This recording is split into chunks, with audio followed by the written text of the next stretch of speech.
Imagine a high-stakes corporate merger worth millions of dollars. Right, big money on the line. Exactly. The contracts are all drawn up, the families are gathered around, the ink is practically drying on the paper. Setting the scene. And then the key stakeholder, the bride, she just walks over to an upper story window, looks up to heaven, says a quick prayer, and literally throws herself out of it. It is such a stunning visual to start with. It's wild, right? And that is exactly how St. Victoria shattered the Roman economic machine back in the year 250 AD. And it perfectly shatters this this illusion we have that ancient historical figures, especially religious ones, were these passive, serene people just standing quietly in a faded painting. Totally. They were active disruptors, which is why I'm so excited for you to join us for this deep dive today. It's going to be a good one. Our mission today is to explore the dramatic, intertwined, and highly rebellious lives of 2 3rd-century Roman sisters, Saints Victoria and Anatolia. 2 very intense historical figures. Very. And we are pulling from a massive stack of sources today. We've got the Catholic Encyclopedia, regional Italian historical archives, detailed saint biographies, and encyclopedia entries on ancient religious movements. Lots of really dense material to go through. Yeah, but I'm telling you right now, this is not a quiet story of gentle devotion. Oh, not at all. We are looking at a narrative landscape that plays out like a high-octane thriller. It really does. I mean, we've got arranged marriages gone horribly wrong, a miraculous window leap, underground prison churches, an executioner being saved by his own victim, and yes, we are even going to talk about a literal dragon. Because what you really have here is a remarkable convergence of historical tension, deep personal conviction, and just sheer, undeniable defiance against an empire. Okay, let's unpack this.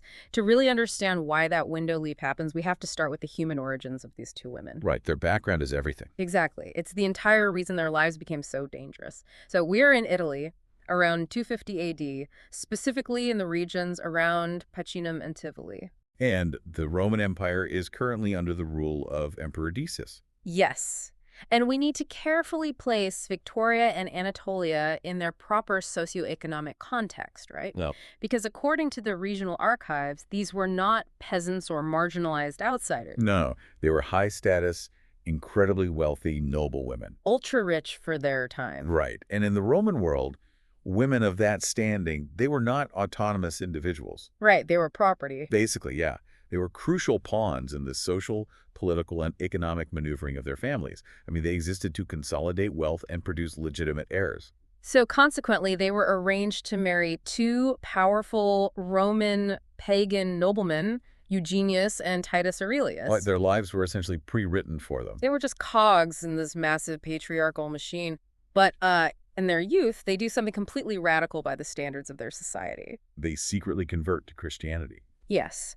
Now, what I found so compelling in these sources is the initial contrast between the 2 sisters. I mean, they didn't have, a unified strategy for dealing with this secret. No, they approached it very differently. Right. Victoria was actually quite pragmatic about it. She was content to just go through with marrying Eugenius. Her thought process was essentially, I'll marry him, I'll play the game, and then I'll slowly convert him from the inside. Which, politically speaking, was a highly sophisticated survival strategy for a Christian woman in 250 AD. Very much so. It was a common tactic. But Anatolia, she flat out refuses to marry Titus Aurelius. She is absolutely unyielding. She completely walks away from the negotiating table. Now, the obvious question you might be asking is, if these women are defying 2 powerful Roman noblemen, why didn't the grooms just turn them in? Right, because Emperor Decius was actively persecuting Christians at this exact time. Exactly. So why not just hand them over to the authorities and be done with it? Well, that is where the mechanics of Roman law make this situation so volatile.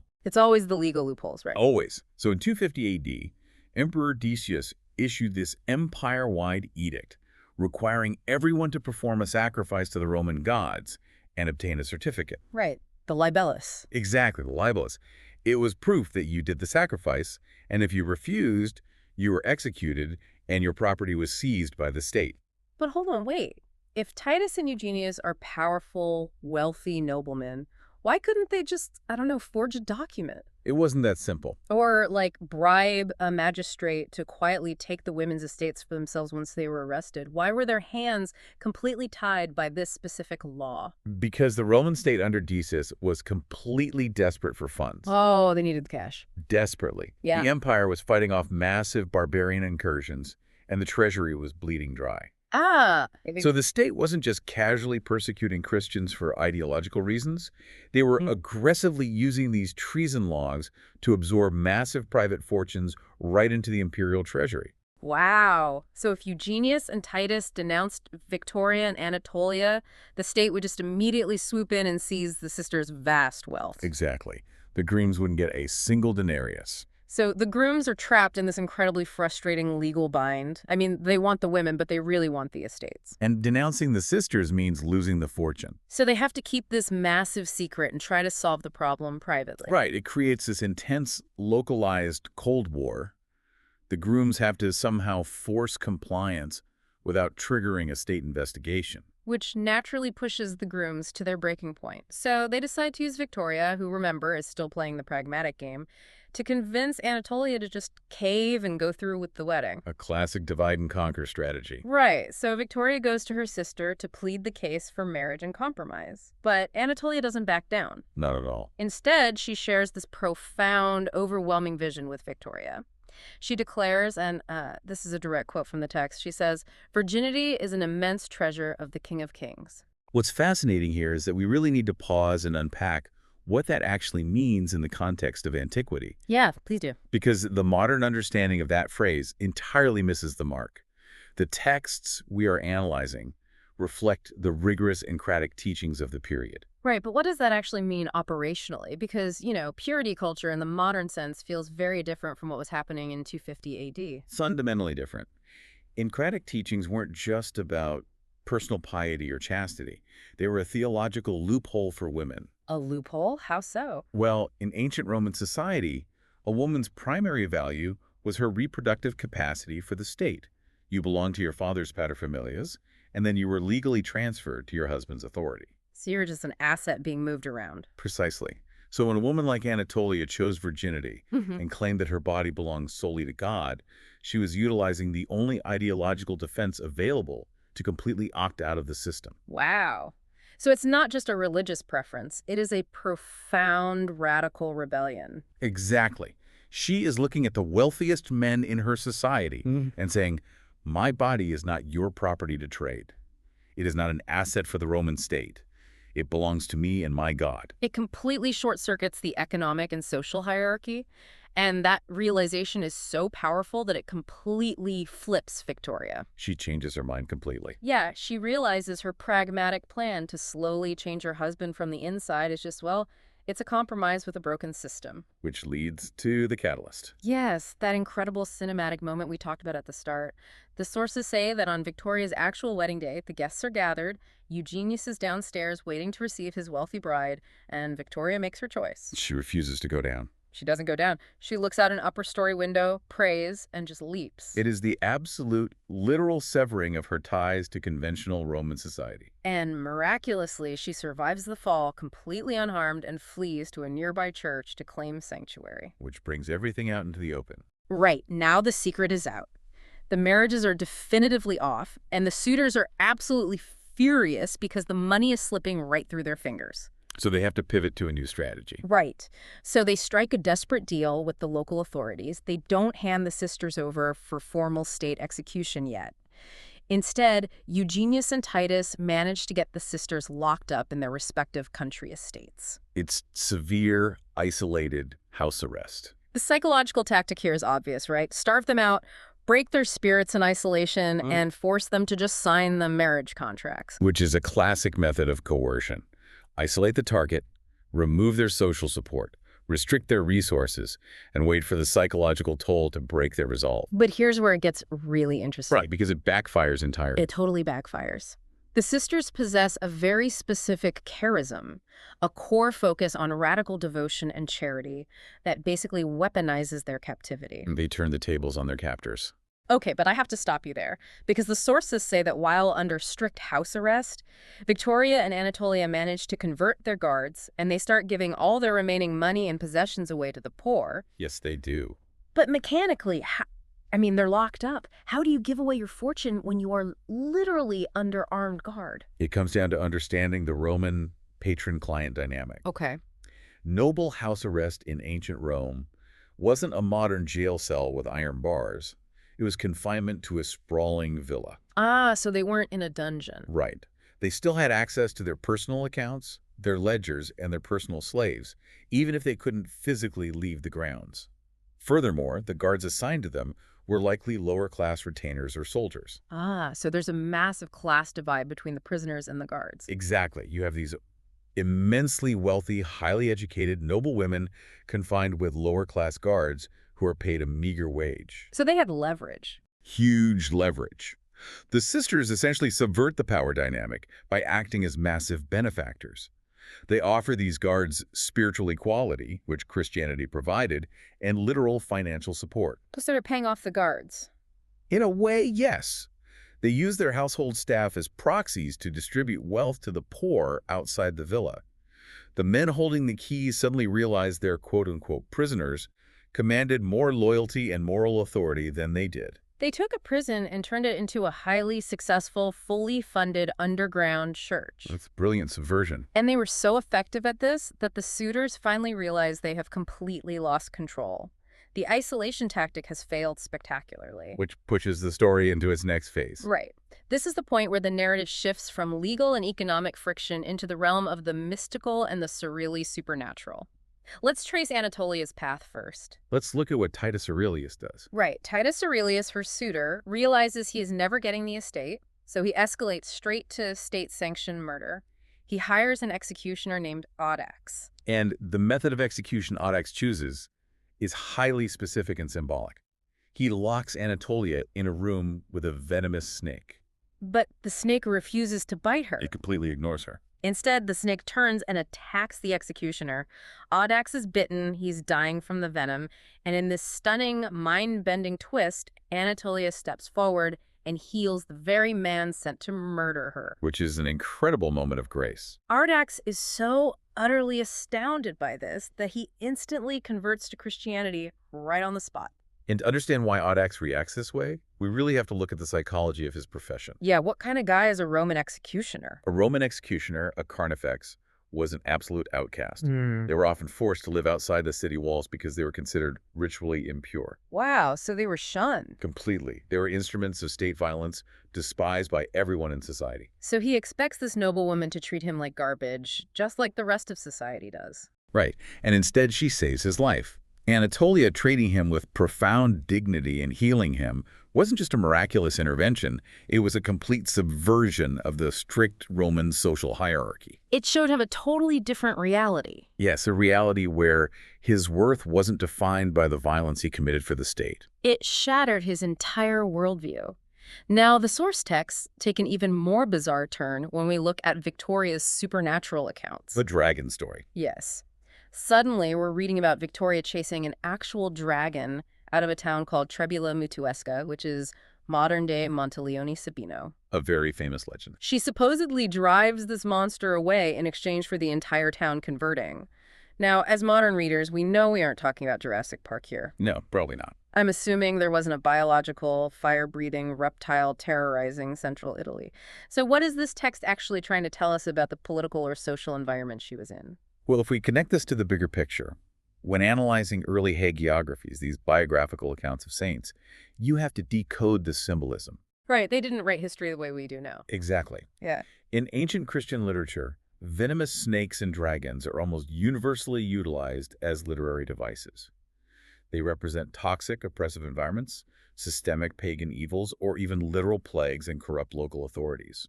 So the dragon is just a metaphor for a suffocating system. Yes. The dragon terrorizing Trebula Mutuesca likely symbolizes the suffocating grip of brutal pagan practices, or a particularly tyrannical local magistrate. Ah, that makes sense. So Victoria driving it away represents the triumph of her Christian faith, bringing tangible liberation to those people. Similarly, Anatolia, surviving the snake and saving Audax, symbolizes her faith, rendering the venom of Roman state persecution powerless. It is a theological way of saying these women conquered the toxicity of their world. Nice. That makes perfect sense. It grounds these fantastical elements back into the very real, very dangerous psychological and political reality of the time. But unfortunately, the reality of the Roman Empire always catches up. It does. The state inevitably reasserts its physical power, which brings us to their final moments, what the church calls the transitus, or the crossing over through death. And the sources are quite specific about their brutal ends. The empire could not allow that level of subversion to go unpunished. So Titus Aurelius, having seen his executioner fail and convert, takes matters into his own hands. He stabs Anatolia to death himself. A very grim end. And the newly converted Audax is martyred right alongside her, executed by the sword. They die in a place called Thora, identified today as Saints Anatolia and Victoria. And how do the sources describe Victoria's fate with Eugenius? Well, Eugenius is a fascinating, almost tragic villain in this. The texts say he spent years oscillating wildly between treating Victoria with great kindness, trying to win her back, and then subjecting her to extreme cruelty when she refused him. Just psychological torture. Exactly. And finally, the whiplash completely breaks him. In a fit of absolute helpless rage, realizing he will never possess her body or her wealth, he stabs Victoria right through the heart. It's horrific. This happens in 250 AD. In fact, to this day, the medals struck in Saint Victoria's honor feature the knife of her martyrdom. It is a stark, physical reminder of the ultimate cost of their defiance. It is. But the texts also include a gruesome detail of instant karma that is just too specific to ignore. Immediately after murdering Victoria, Eugenius is reportedly struck with an agonizing case of leprosy. Which is very symbolic. Right. He suffers for 6 days, and the sources explicitly state he died, quote, eaten by worms. Yeah, that is a very classic hagiographical trope. Eaten by worms. Gross. It is, but the idea that the persecutor faces immediate, horrific divine retribution was crucial for early readers. It underscored the righteousness of the martyrs' cause and provided a sense of cosmic justice when earthly justice had so obviously failed. Well, the vindication didn't stop with his death. Let's look at their canonization timeline and their legacy, because they certainly didn't fade into obscurity. No, their veneration was massive and almost immediate. We know this for a fact because by the 6th century, Victoria and Anatolia were already immortalized in the famous mosaics of the Basilica of San Apollinare Nuovo in Ravenna. They are depicted right there in the Grand Procession of Virgins. And their feast days are still recognized in December and July. And that immediate veneration leads directly into the complex fate of their bodies and their relics. Yes, because for anyone listening, you have to understand that in the medieval world, the physical bones of saints were the ultimate spiritual capital. Oh, absolutely. They were more valuable than gold. Having a major relic brought immense prestige, endless streams of pilgrims, and perceived divine protection to whatever town held them. If a town lost its saints' bones, it literally lost a massive chunk of its economy. They were the geopolitical anchors of medieval Europe. Exactly. So their bodies didn't just rest in peace. Anatolia and the executioner Audax were eventually moved by an abbot named Leo around the year 950, and their physical remains currently rest in Subiaco, under the altar of the sacrament in the Basilica of Santa Scholastica. But Victoria's journey was incredibly chaotic. Right. In the year 827, the abbot Peter of Farfa had to hastily pack up Victoria's relics and completely flee his monastery because of invading Saracens. I had to get him out of there fast. He moved her bones to Mount Matenano in the Piscine area to protect them, and today that entire town is named after her, Santa Vittoria in Matenano. It really highlights how the physical remains of these women shaped the literal geography and economy of Italy centuries after they died. But then I was digging through the relic archives and I found this bizarre geographic twist that makes absolutely no sense at first glance. Okay, what did you find? If you go to St. Mary's Cathedral in Kilkenny, Ireland, yes, Ireland, Yeah. they claim to hold the body of St. Victoria. Wait, Ireland? Yes. They have a fifth preserved in wax alongside a chalice supposedly containing her blood. How does a 3rd century Roman rebel end up in 19th century Ireland? That is a fascinating jump. The record suggests these specific relics were sent to Ireland by Pope Gregory VI in 1845. That's a long way from Rome. It is. Now, whether it's the exact same Victoria, a piece of her, or just a historical mix-up resulting from the chaotic movement of relics over a millennia, it demonstrates something vital. What's that? The ripples of this single rebellious life were so potent that the church was still using her physical memory to anchor faith in entirely different countries, 1,600 years later. It's a global legacy born from a deeply localized act of defiance. Exactly. So we've covered the history, the law, the mythology, and the geopolitics, but so what does this all mean for you listening to this deep dive today? Why does it matter now? Right. Why should a modern person care about two Roman women who died in 250 AD? Well, I think the enduring value lies in viewing their story as a timeless blueprint for autonomy. Strip away the ancient Roman context, the emperors, the togas, the specific theological disputes, and what you have is a profound psychological study in holding on to your deepest convictions. Because they faced impossible pressure? Right. Victorian Anatolia faced a society, an intricate legal system, and their own families, all of whom were working in lockstep to force them into a very specific, compliant box. They were repeatedly told that their bodies, their futures, and their wealth belonged to someone else. And their absolute refusal to yield, their willingness to lose literally everything rather than compromise their internal truth, is a type of resilience that translates perfectly to any era. It is about refusing to be a pawn in an economic machine that doesn't serve you. It's a masterclass in drawing a line in the sand. It truly is. And as we wrap up this deep dive into the lives of these two incredible women, I want to leave you with a final thought to really mull over. Go for it. I want you to think about Audax. Not the saints, but the executioner. Think about the psychology of this man. The outsider. Right. He is a professional killer for the Roman state. He is an outcast, used to dealing out violence and being treated with disgust. He walks into a prison cell to do a routine execution, a job he's likely done 100 times before. Just another day for him. Just another day. He brings a venomous snake to do the dirty work, and in the space of just a few minutes, his weapon turns on him. He faces his own agonizing death, and then he is saved by his intended victim. It's a profound reversal. She treats him not as a monster, but as a human being worthy of healing. His entire worldview shatters in an instant. He completely abandons his life, his career, and his very survival, choosing to die by the sword alongside her shortly after. A total transformation. So ask yourself, what kind of overwhelming presence, what kind of undeniable truth do you have to witness in another human being to make you instantly drop everything you've ever known, flip your entire reality upside down, and embrace the very thing you were sent to destroy? Sometimes history isn't just a dusty painting on a wall. Sometimes it's a window thrown wide open.